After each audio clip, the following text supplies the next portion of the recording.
রাধে রাধে জয় নিতাই। আমার রাধে মোহন পরিবারের তরফ থেকে সকলকে সুস্বাগতম। রাধে রাধে, সকলে ভালো থেকো। আর একটা তোমাদের কাছে কথা হলো, আজকে হলো কি একাদশী জানো? আজকে একাদশী সকালবেলায় আমি ছাদে চলে এসেছি। আজকে মেঘের ঘন ঘটা আকাশে দেখো আমার গাছে কি সুন্দর গন্ধরাজ হয়েছে, এত সুন্দর তোমাদের যে কি বলবো, খুব ভালো লাগছে। আজকে হলো কামিকা একাদশী। আমার এই ব্লগে আমি কামিকা একাদশীর যে ব্রত মাহাত্ম্য আগে বলেছি, আমি আগের ব্লগগুলোতে বলেছি একাদশী কিভাবে করতে হয়, একাদশী করলে কি কি হয়, আর কামিকা একাদশীর ব্রত মাহাত্ম্য তোমাদের সাথে আমি ভাগ করব যে কি কি ফল প্রাপ্ত হয় কামিকা একাদশী করলে। আর আমি তোমাদেরকে দর্শন করাবো হলো আজকের একাদশীর ভোগ আর আমার ভগবানের অভিষেক। এই দেখো সকলে ঘুমিয়ে রয়েছে, আমার গিরিরাজ, আমার রাধারমন, ঠিক আছে। আর বাকিদেরকে আমি তুলে দিয়েছি আর তোমাদেরকে দর্শন করাবো হলো দেখো দোলনায় এক একজন এক এক জায়গায় শয়ন করে। এখানে কানাই, নিমাই, রাধা মাধব শয়ন করেছে, তোমাদেরকে দেখাচ্ছি। ওদেরকে আজকে একটু সকাল সকাল একটু তুলে দিচ্ছি। এই দেখো ছোট্ট বাবুগুলো। আর তোমাদেরকে আজকে আমি একাদশীর মাহাত্ম্য বলবো। তার আগে আমি এই যে মহাপ্রভুর একটা ভীষণ সুন্দর একটা কথা আমি তোমাদেরকে শ্রবণ করাই। আর এই দেখো মধুসূদন আর আমার বলরামকে আমি তোমার অঙ্গরাগ করিয়ে দিয়েছি। অনেকদিন ধরে করব ভাবছিলাম, সবাইকে তো একসঙ্গে করানো যায় না, সময় সাপেক্ষ ব্যাপার। দেখো কেমন হয়েছে তোমরা জানিও। আর লাইক কমেন্ট শেয়ার অবশ্যই করো, আমাদের সাথে থেকো। শোনো শোনো নিত্যানন্দ, শোনো হরিদাস, সর্বত্র আমার আজ্ঞা করহ প্রকাশ। প্রতি ঘরে ঘরে গিয়া করো এই ভিক্ষা, বল কৃষ্ণ ভজ কৃষ্ণ করো কৃষ্ণ শিক্ষা।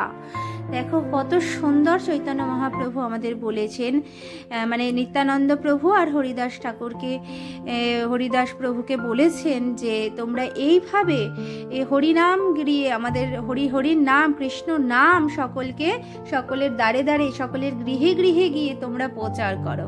আর এই যে অভিষেক দর্শন করো, হরে কৃষ্ণ কৃষ্ণ কৃষ্ণ হরে হরে, হরে রাম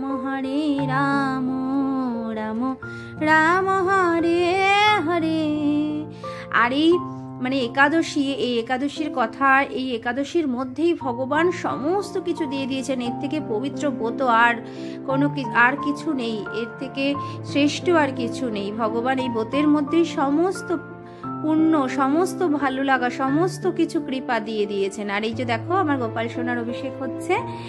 শ্রাবণ মাসের কৃষ্ণপক্ষিয়া একাদশী কামিকা নামে জগতে প্রসিদ্ধ। ভগবান শ্রী হরি অর্জুন যুধিষ্ঠির শ্রীকৃষ্ণ সংবাদে এই কামিকা একাদশীর যে মাহাত্ম্য, সেই মাহাত্ম্য বলেছে। তাছাড়া নারদ শ্রেষ্ঠ, ভক্ত শ্রেষ্ঠ যে নারদ, তিনি ব্রহ্মার কাছেও মানে এই একাদশীর মাহাত্ম্য জিজ্ঞাসা করেছিলেন। ব্রহ্মাও তাকে সবিস্তারে এই ব্রতের মাহাত্ম্য কথা বলেছে।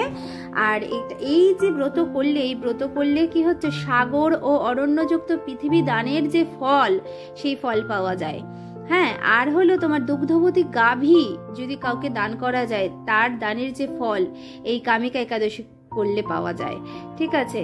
পাপ পুণ্য সাগরে নিমগ্ন এই ব্রতই তাদের উদ্ধারের একমাত্র সহজ উপায়।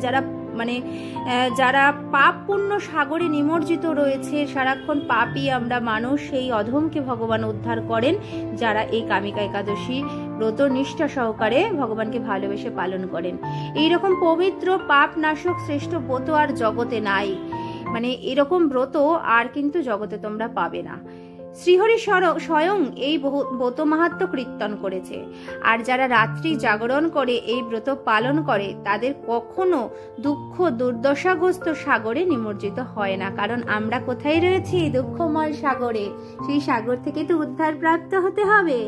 এই যে আমার রাধারানী সোনা মা আমার, রাধে রাধে রাধে বরসানে বলে রাধে, রাধে রাধে রাধে বরসানে বলে রাধে, রাধে রাধে রাধে বরসানে বলে রাধে। আরেকটা কথা হলো যে কেশবের প্রিয়া কি? যারা তুলসী পত্রে যিনি শ্রীহরির পূজা করেন, পদ্ম পাতায় জলের মতো তিনি পাপে নির্লিপ্ত থাকেন। যারা তুলসী পত্র দিয়ে শ্রীহরির ভজন করে তাদের কিন্তু কখনো, যেমন পদ্মপাতায় জল যেমন কি হয় যে মানে পদ্মপাতাটাকে কিন্তু স্পর্শ করতে পারে না, সেরকমই আমরা কিন্তু যদি ভগবান শ্রীহরিকে তুলসী পত্র দিয়ে পূজা করি তাহলে কিন্তু আমাদের এই যে আমরা যে পাপের সাগরে নিমজ্জিত হয়ে রয়েছি সেই সাগরে থেকেও কিন্তু সেই পাপের সাগরে থেকেও পাপ আমাদের স্পর্শ করতে পারবে না। তুলসী পত্র দিয়া বিষ্ণু পূজায় ভগবান যেমন সন্তুষ্ট হয় সেরকম মণিমুক্ত দিয়েও কিন্তু সন্তুষ্ট করা যায় না। আর এই যে বেলপাতাটাকে ভালো করে ধুয়ে এরকম উল্টো করে নিবেদন করতে হয়। আর এই যে তুলসী পত্র সমস্ত কিছু খুব ভালো করে ধৌত করে তুলসী পত্র কিন্তু সোজা করে অর্পণ করতে হয়। ঠিক আছে, এই যে তোমাদেরকে একটুখানি হালকা করে দর্শন করাচ্ছি, কারণ এগুলো আমি অনেকটা বড় হয়ে যায়, কারণ তোমরা জানো দ্বাদশ গোপালের সেবা হয় যে গিরিরাজকে আমি তুলসী পত্র নিবেদন করছি, পুষ্প নিবেদন করছি। বাকিটা অতটা বড় করে দেখানো যায় না, কারণ তোমাদেরও সময় কম, আমার কাছেও সময় কম, কারণ ভিডিও ব্লগগুলি বানাতে অনেক সময় লাগে। তোমরা জানো সারাদিন সেবার সাথে যুক্ত থেকে কোচিনে পড়িয়ে, নিজে পড়াশোনা করে, নিজে ভাগবত পাঠ করে, জপ করে যতটুকু সম্ভব হয়। কারণ দেখো সারাদিনও ভগবানের সাথে থাকলে মনে হয় যখন রাত্রে ঘুমিয়ে পড়ি তখন আমরা ভগবানকে স্মরণ করেই ঘুমাই, তবু যেন মনে হয় যে ঘুমিয়েই রয়েছি। আর এই দেখো সবার অভিষেক হয়ে গেছে, আমার কানাই নিমাই ছোট ছোট বাবু, একাদশী যেহেতু সেহেতু আমি কালো পোশাক পরাই একাদশীর দিন। আর এবার সকালবেলার যে সেবাটা ফলভোগ হবে আজকে, জানো সকালে মিষ্টি দিয়ে ফলভোগ তোমাদেরকে দর্শন করাবো। তোমরা সবসময় ভোগ দর্শন করবে, কারণ ভোগ দর্শনের মাধ্যমেই কিন্তু কাটে দুর্ভোগ। আর এই যে ফলগুলো আমি খুব ভালো করে ধৌত করে নিয়েছি, খুব ভালো করে, কারণ তোমরা জানো ভগবান বলেছে এই কলিকালে সমস্ত বস্তুই কিন্তু অশুদ্ধ, কিছু শুদ্ধ নয়, একমাত্র ভগবানের নামই শুদ্ধ। তাই ভগবানের নাম দিয়ে সমস্ত কিছু ভালো করে ধৌত করে শুদ্ধিকরণ জল দিয়ে, যেগুলো আমরা বীজ মন্ত্রের পেয়েছি আর কি দীক্ষার সময়, তুলসী পত্র দিয়ে জল শুদ্ধি করে সমস্ত কিছু ভালো করে তার মধ্যে ছিটিয়ে ভগবানকে নিবেদন করি। আর অনেক অন্তর ভালোবাসা দিয়ে প্রভুকে জানাই, প্রভু তুমি এসো, তুমি আমায় যা জোগাড় করিয়ে দিয়েছো তাই দিয়েই তোমায় ভোগ নিবেদন করছি, হে তুমি কৃপা পূর্বক সেই ভোগ গ্রহণ করো। এই যে দেখো এই শুদ্ধিকরণ জলটা দেখো আমি ভালো করে ছিটিয়ে দিচ্ছি, এবং প্রত্যেক ভোগবস্তুর মানে যে ভোগ লাগাবো সেই বস্তুর উপরে দেখো আমি কিন্তু তুলসী পত্র নিবেদন করে দিচ্ছি, কারণ তুলসী পত্র না দিলে কিন্তু ভগবান কিচ্ছু গ্রহণ করে না। যদি তুমি শুধু একটু জল একটু তুলসী পত্র দিয়ে দাও তাহলেই ভগবান সন্তুষ্ট হয়ে যায়। এবার দেখো আমি আমার বীজ মন্ত্র দিয়ে সব নিবেদন করে দেব ঈশ্বরকে। আর এই যে তুলসী পত্র দিয়ে বিষ্ণু পূজায় ভগবান যেমন সন্তুষ্ট হয়, যেমন বলেছি মণি মুক্তা দিলেও কিন্তু ভগবান সন্তুষ্ট হয় না, ঠিক আছে। আর যদি আমরা কেশবকে তুলসী মঞ্জুরি দিয়ে পূজা করি তাহলে তার জন্মার্জিত সমস্ত পাপ ক্ষয় হয়ে যায়। আচ্ছা, তুলসীর যে মঞ্জুরি, সেই মঞ্জুরি ভগবানের শ্রী চরণে অর্পণ করতে হয়, ভগবানের ভোগে নিবেদন করতে হয়, তাহলে কি হয়ে যায় আমাদের যে যত পাপ রয়েছে সেই পাপ কিন্তু সব ক্ষয় হয়ে যায়। এইরকম ছোট বাবুটাকে আমি ভোগ সেবা করিয়ে দিচ্ছি, তাই এই বলেছি কি, আর অতএব যিনি ব্রহ্মহত্যা ভ্রূণ হত্যা পাপ বিনাশিনী মহাপূর্ণ ফল প্রদায়িনী এই ব্রত পালন অবশ্যই তোমরা করো। এবং এই ব্রত যে পাঠ করে এবং যারা শ্রবণ করছে, আমি সকলকে বলছি যারা সকলে শ্রবণ করছে তাদের সর্ব পাপ থেকে মানে তারা মুক্ত হয়ে যায়, এবং তারা কোথায় যায়? বিষ্ণুলোকে। আমাদের জীবনের মেন উদ্দেশ্য আমি যেগুলো তোমাদের আগের ব্লগগুলোতে জানিয়েছি যে আমরা সবাই ভগবানের ধাম থেকেই এসেছি এবং ভগবানের ধামেই আমাদের চলে যেতে হবে। তাই আমরা যেন ভগবানের কৃপা আশীর্বাদ পাই সেরকম কর্মই আমাদের করা উচিত, এবং সেই কর্মগুলো আমরা যেন খুব ভালো করে সমর্পণ মানে করে ভগবানের শ্রী চরণে সেই কর্মের ফল অর্পণ করে যেন আমরা সেই ভগবানের ধামেই ফিরে যেতে পারি। এই কৃপা আশীর্বাদ যেন তোমরা সকলে করো, আমি যেন এইভাবে আমার ভগবানকে সেবা দিতে পারি। আর তোমরাও সকলে কিন্তু এই যে কামিকা একাদশী রয়েছে এই একাদশী পালন করো, অবশ্যই একাদশী পালন করা উচিত, এবং সকলকে উৎসাহিত করো তারাও যেন একাদশী পালন করে।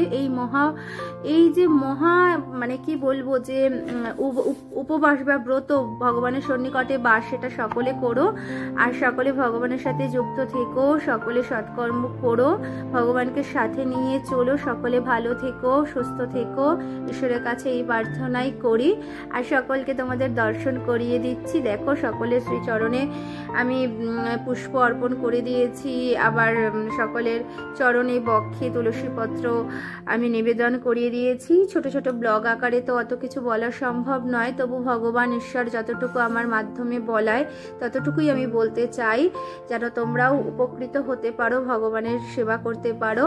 আর তোমরাও এইভাবে ব্লগগুলোকে সবার কাছে পৌঁছে দিও, যেন সবাই ভগবানের ভোগ দর্শন করে। দেখো দুপুরের ভোগটা। জয় রাধে, জয় নিতাই, জয় জয় রাধে শ্যাম।